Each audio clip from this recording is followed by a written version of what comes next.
बनने का ख्वाब,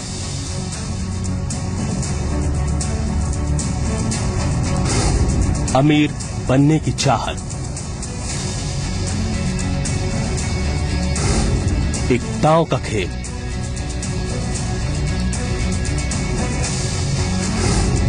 चोरी और फरारी।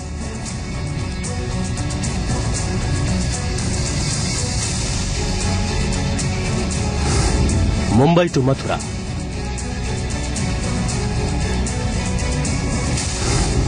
विश्वासघात,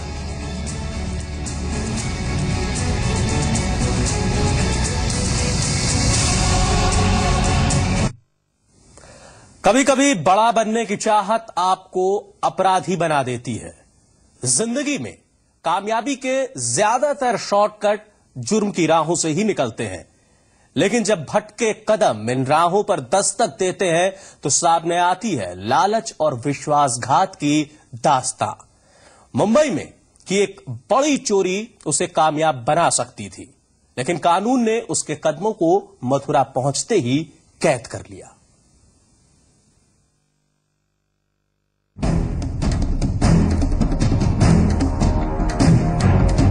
कहते हैं कि शातिर से शातिर चोर भी अपने पीछे गुनाह का कोई ना कोई सुराग छोड़ जाता है। हथकड़ी में कैद ये शख्स हाथरस का रहने वाला है। इस पर इल्जाम है कि उसने अपने मालिक की पीठ पर ही धोखे के खंजर से वार किया। लालच, फरेब और धोखे की यह कहानी शुरू हुई थी सपनों के शहर माया नगरी मुंबई से। दौड़ता भागता शहर मुंबई, जिसमें रोजाना हजारों नए कदम मंजिल की तलाश में यहां पहुंचते हैं। किसी को कुछ बनने की चाहत तो किसी को कुछ पाने की चाहत, और किसी की चाहत खौफनाक जुर्म की।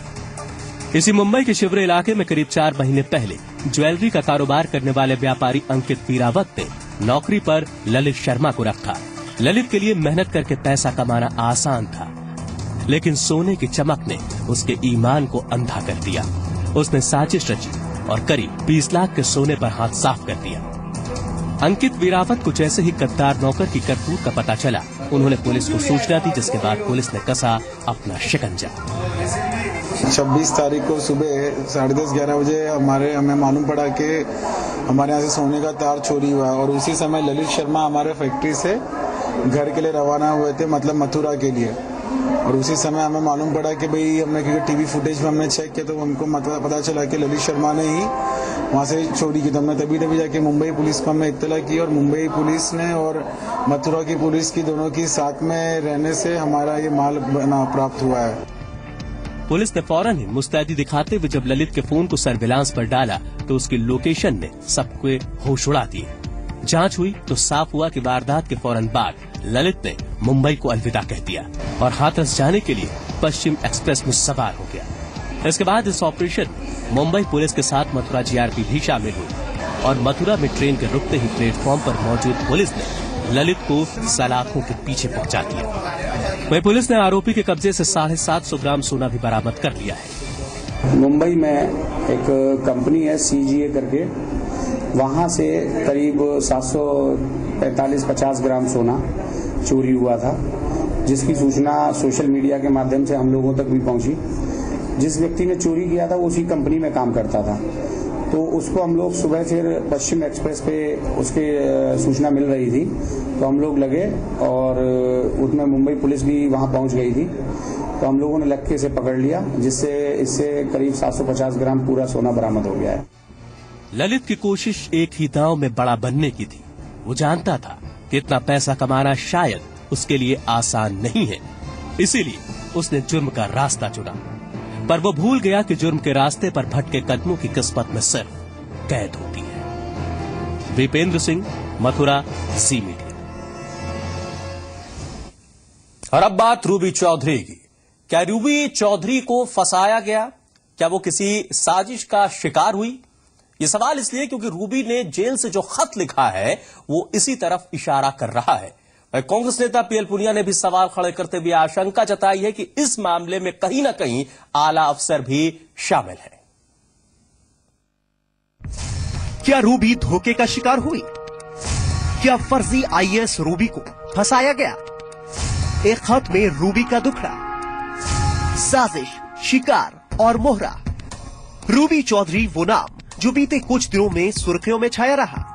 फर्जी आईएएस बनकर देश की प्रतिष्ठित आईएएस एकेडमी में 6 महीने तक रही और किसी को खबर तक नहीं हुई। फिलहाल अब रूबी सलाखों के पीछे है, लेकिन जेल में रहकर उसने एक खत लिखा है जिसमें उसे साजिश के तहत इस पूरे मामले में फंसाने का आरोप है। साजिश के ये आरोप वरिष्ठ आईएएस अफसरों पर लगे हैं। अपने वकील के जरिए मीडिया को दिए खत में रूबी ने धोखे और साजिश के तहत उसे फंसाने की बात कही है। साथ ही मामले की जांच में जुटी पुलिस पर भी पक्षपात का आरोप लगाया है। जितने उसके ओरिजिनल पेपर हैं वो सारे सौरभ जैन के पास हैं और सौरभ जैन से सख्ती से पूछताछ नहीं होगी तो ये पेपर सामने नहीं आएंगे। ये तो सब एसआईटी की सो कॉल्ड एसआईटी का फैब्रिकेशन है। उन्होंने आई कार्ड भी बना दिए। अब आप देखो, आई कार्ड तो तब वैलिड होगा ना उस आई कार्ड का कहीं दुरुपयोग किया हो। जमानत प्रार्थना पत्र के चक्कर में उससे कुछ डिस्कस करना था, विचार विमर्श करना था। मैं उस संबंध में उससे मिला और निश्चित तौर पर हम सक्षम न्यायालय में, सेशन न्यायालय में बेल एप्लीकेशन लगाएंगे और बेल, हमें पूरी न्याय पे पूरी उम्मीद है कि हमें न्याय मिलेगा।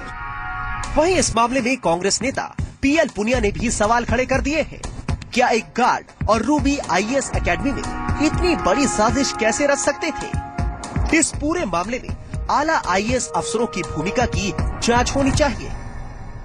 वो एकेडमी में रहती हैं, एकेडमी के प्रोग्राम में हिस्सा लेती हैं, एकेडमी के जो जितने कार्यक्रम हैं उनमें भाग लेती हैं और एक अधिकारी की तरह से वहां रह रही हैं।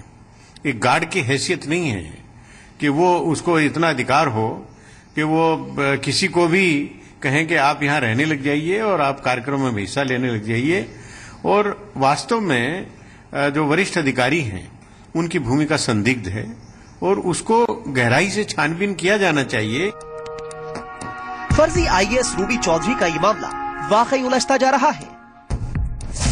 क्या बिना किसी आला अफसर की मदद के रूबी एकेडमी में 6 महीने का वक्त बिता सकती है? क्या एकेडमी का गार्ड देव सिंह और रूबी मिलकर इतनी बड़ी घटना को अंजाम दे सकते हैं? अगर रूबी वाकई किसी साजिश का शिकार हुई है तो उसका मास्टरमाइंड कौन है? सवाल कई हैं जिनके जवाब पुलिस की जांच के बाद ही सामने आ सकेंगे। दिल्ली से अनुराग चड्ढा, देहरादून से सोनू सिंह, जी मीडिया। और आइए अब सुनते हैं कि इस मामले पर रूबी के वकील का क्या कहना है। जितने उसके ओरिजिनल पेपर हैं वो सारे सौरभ जैन के पास हैं और सौरभ जैन से सख्ती से पूछताछ नहीं होगी तो ये पेपर सामने नहीं आएंगे। ये तो सब एसआईटी की सो कॉल्ड एसआईटी का फैब्रिकेशन है। उन्होंने आई कार्ड भी बना दिए। अब आप देखो, आई कार्ड तो तब वैलिड होगा ना उस आई कार्ड का कहीं दुरुपयोग किया हो। जमानत प्रार्थना पत्र के चक्कर में उससे कुछ डिस्कस करना था, विचार विमर्श करना था। मैं उस संबंध में उससे मिला और निश्चित तौर पर हम सक्षम न्यायालय में, सेशन न्यायालय में बेल एप्लीकेशन लगाएंगे और बेल, हमें पूरी न्याय पे पूरी उम्मीद है कि हमें न्याय मिलेगा। इस मामले में आरोपी गार्ड देव सिंह ने मसूरी विधायक से मदद की गुहार लगाई है। देव सिंह का आरोप है कि उससे बार बार पूछताछ कर परेशान किया जा रहा है, जिससे कि वो काफी तनाव में है। साथ ही उसने पूरे मामले की सीबीआई से जांच कराने की मांग की है। वहीं स्थानीय विधायक गणेश जोशी ने कहा कि वो इस बारे में गृह मंत्री और मुख्यमंत्री हरीश रावत से बात करेंगे। सीबीआई जांच की मांग कर रहे हैं, बाकी क्या कर सकते। तो आप लोगों को क्या परेशान किया जा रहा है अंदर? हाँ, बार बार ये पुलिस वाले बार बार मेरे से इंक्वायरी कर रहे हैं। कभी ऑफिस में बुला जा रहे हैं, कभी थाने में ले जा रहे हैं, कभी घर में आ जा रहे हैं। थाने भी ले गए? हाँ, थाने भी ले गए थे। मैं वहाँ परसों ले गए थे। ये देव सिंह मुझसे मिला है और उसने मुझे बताया कि इसको काफी प्रेशराइज किया जा रहा है और इसको एक सौरभ जैन ने किसी वकील के मार्फत कोई नोटिस दिया है। मैंने उसकी अभी संज्ञान लिया है। मैंने अपने वकील से बात की है। इसको नोटिस दिया नहीं जा सकता क्योंकि अभी मामला अंडर ट्रायल है और उसमें इनको नोटिस देने का उसको अधिकार नहीं है। तो हम अपने वकील के माध्यम से भी इसका जवाब भिजवाएंगे। मैं आज ही मैं माननीय राजनाथ सिंह जी को, जो गृह मंत्री, हम पत्र लिखेंगे कि इस मामले की सीबीआई जांच होनी चाहिए। टेंशन की वजह से नींद तो आती नहीं है। ऐसे घर में रहते हैं, कोई अड़ोसी पड़ोसी भी नहीं आता है। तो तब तक आगे दो पुलिस वाले आगे, 2 वर्दी में, 1 सिविल में। अगर होता ही है, घबराहट होती है, सब होता ही है सर। और अब हम बहुत परेशान हो गए। और आइए अब आपको बताते हैं कि फर्जी आईएएस रूबी चौधरी मामले में कब क्या क्या हुआ। 27 मार्च 2015 लाल बहादुर शास्त्री IAS अकेडमी, मसूरी, उत्तराखंड।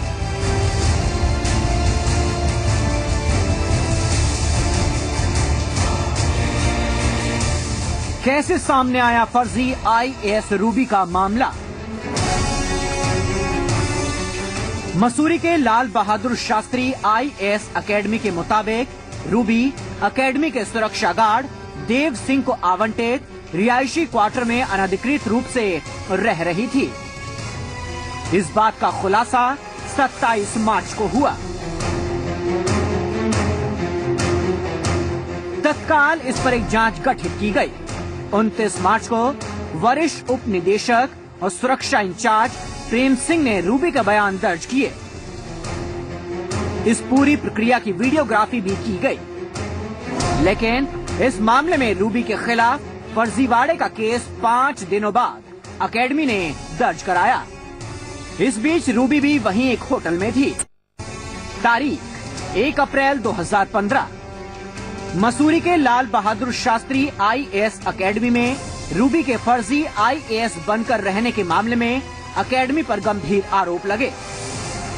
सवाल उठे कि कैसे एक महिला अकेडमी में इतने दिनों फर्जी आई कार्ड की बदौलत रह सकती है। जब देश के राष्ट्रपति का दौरा हुआ तब भी वो वहाँ पर मौजूद थी। इस मामले ने सुरक्षा के दावों की पोल खोलकर रख दी। तारीख 2 अप्रैल 2015। 2 फरवरी को अकेडमी की कार्यशैली पर उल्टा रूबी ने ही सवाल खड़े कर दिए। रूबी चौधरी के मुताबिक अकेडमी के डिप्टी डायरेक्टर ने उसका फर्जी आई कार्ड बनवाया था।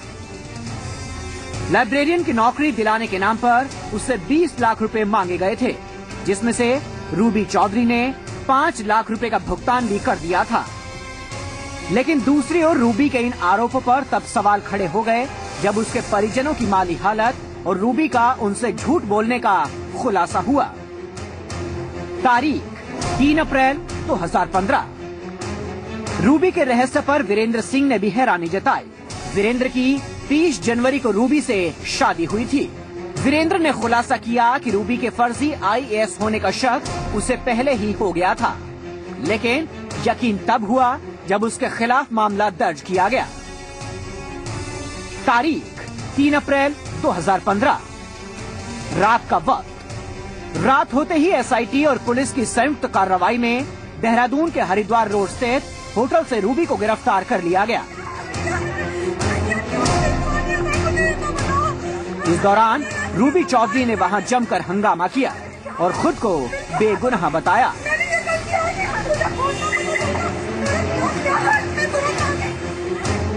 तारीख 4 अप्रैल 2015। रूबी को कोर्ट में पेश करने के बाद 14 दिन की न्यायिक हिरासत में भेजा गया। वहीं LBS प्रशासनिक अकेडमी मसूरी के गार्ड देव सिंह को भी पुलिस ने हिरासत में लिया। ब्यूरो रिपोर्ट, जी मीडिया। लखनऊ में एक नाबालिग लड़की ने अपने पिता और ताऊ पर रेप का आरोप लगाया है। मामला हसनगंज इलाके का है। पीड़िता का कहना है कि उसके पिता ने उसके साथ कई बार रेप किया। यही नहीं, विरोध करने पर उसे जान से मारने की कोशिश भी की। पीड़िता ने पुलिस पर भी रिपोर्ट न दर्ज करने का आरोप लगाया। पीड़ित की माने तो वो अपने पिता, 3 भाइयों और एक छोटी बहन के साथ रहती है। पिछले साल उसकी मां की मौत के बाद पिता ने शराब के नशे में उसके साथ छेड़छाड़ की और उसके बाद से वो लगातार उसका यौन शोषण करता रहा। इसके अलावा पिताओं पर भी पीड़िता ने यौन शोषण का आरोप लगाया। पीड़िता ने कहा कि उसके 3 भाई कहां हैं उसे नहीं मालूम। पीड़िता बाल अधिकारियों से न्याय की गुहार लगा रही है। साथ में बलात्कार हुआ, उसका हमें इंसाफ चाहिए सर। पूरा बताओ क्या हुआ तुम्हारे साथ? हमारे साथ में सर हमें बलात्कार हुआ। मेरी माँ को भी मार डाला जाल से। बताइए, मेरी बहन का हम किसी से नहीं बता पा रहे थे। मेरी बहन का पूरा मुंह जला दिए थे। मेरे 3 भाई भी पता नहीं कहाँ चले गए। मेरा घर से मेरा बाप भी भागा हुआ है। कौन आदमी के साथ क्या किया? मेरे पापा ने, जिनका नाम है सुदामा। इरफान नाम का मुसलमान है जो सुदामा का दोस्त है, जो उसकी बीवी से पहले संबंध रहे। तो इरफान ने कहा कि ऐसा करो ममता, तुम्हारी भतीजी संकट में है और तुम जाके उसे कुछ मदद करो। तो मैं 4 बजे करीब गई थी, मुझे बंदे पुल पे मिली। रिक्शे पे जा रही थी दोनों बहन। तो मैंने इसको रोके बोला क्या बात है, क्या परेशानी है। फिर रोती हुई बताई कि बुआ मेरे साथ पापा ऐसा ऐसा करते थे और हमको लेके हमें थाने तक पहुंचा दो। तो हम इसको लेके 2 दिन अपने घर पे रखे। घर पे रखने के बाद में थाने ले गए तो थाने में बोले कि आप अभी रखिए और हम FIR लिखेंगे, सिर्फ आपको ढूंढेंगे। मनचलों को आखिर कब सबक मिलेगा, ये सवाल एक बार फिर खड़ा हुआ है मथुरा से सामने आई इस खबर के बाद। यहां छेड़छाड़ से परेशान पीड़ित ने आवाज उसकी जब दबाने की कोशिश हुई तो उसने आत्मदाह की कोशिश की। वहीं पुलिस इस मामले में अब तफ्तीश में जुटी है। अस्पताल में मौत से जंग लड़ रही इस लड़की की हालत मथुरा के मनचलों ने की है, जो आए दिन लड़की से स्कूल जाते वक्त छेड़खानी किया करते थे, जिससे तंग आकर 7वीं की इस छात्रा ने खुद पर तेल डालकर आत्मदाह की कोशिश की। लेकिन वक्त रहते परिजनों ने पीड़ित बच्ची को जल्द अस्पताल में भर्ती कराया, जहां उसका इलाज जारी है।